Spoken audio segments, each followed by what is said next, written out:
saluons dans la présence dans la salle de notre président Costa Gavras et sa femme Michel Costa Gavras. Nous sommes très heureux de l'accueillir. Et comme il l'a dit hier, il risque d'être là tout le week-end parce que ce Slava Ukraini le concerne et le préoccupe. Comme nous, on a travaillé d'arrache-pied pour ces 6 petites séances. C'est à la fois dérisoire et c'est à la fois beaucoup. Donc d'hier, de la terre de Dojenko, 1930, on fait un petit jump et on saute jusqu'en 2018 avec cet important film de montage documentaire réalisé par Igor Mineev que nous avons avec nous en salle. Accompagné de son producteur de l'époque, Jean-Marie Vauquelin des Électfilms.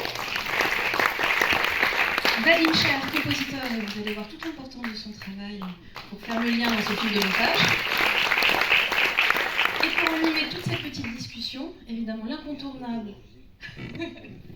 Ah ben tout ça c'est une invitée surprise, Igor, moi je ne savais pas. Qui est là? Ça c'est Anne de Pauvreville, viens. Qui est responsable, bon, je dirai après. D'accord.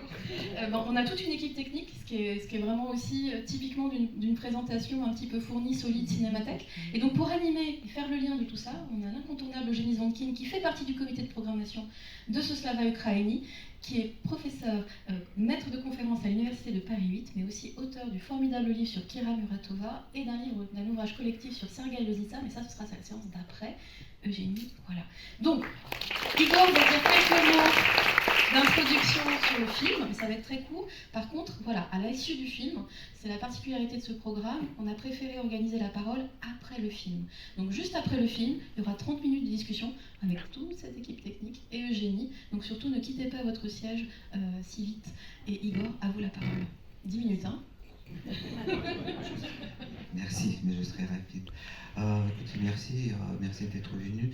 Je présente encore de nouveau ces quelques personnes qui sont là aujourd'hui. Donc Anne de Pauvreville, qui vraiment tout ce qui est parole dans ce film, c'est elle.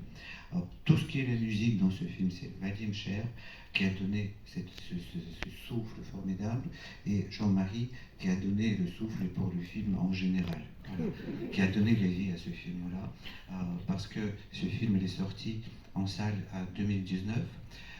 Et honnêtement, je peux vous dire que je ne pensais pas du tout que c'est un film qu'on va voir sur les grands écrans. Je pensais que c'est un documentaire qui, par chance, il pourra passer à la télé, mais il n'a jamais passé à la télé, mais il est passé dans les salles. Voilà, parce que Jean-Marie, quand il a vu le film, en sortant, il m'a dit « Je prends le film tout de suite ». Voilà, bon, on a travaillé déjà avant, ensemble, tous, de toute façon, donc voilà, c'est un plaisir pour moi de voir tous ces gens-là aujourd'hui avec moi. Et voilà, encore 2 mots, écoutez, je ne sais pas comment vous dire, parce que la vie des films, comme la vie des gens, je ne sais pas, c'est tellement imprévisible. En 2019, on a fait le film parce que c'était très important pour nous. Voilà, c'était vraiment, il y avait une nécessité de le faire. Et bon, et c'est tout, il est passé partout, il est passé très bien. J'ai jamais pu imaginer qu'un jour il va ressortir. Voilà. Et il va ressortir en plus dans cette situation absolument dramatique, tragique, que l'histoire va tourner à cette façon-là, que la guerre va éclater, et tout à coup, ce film-là, on le voit autrement, évidemment.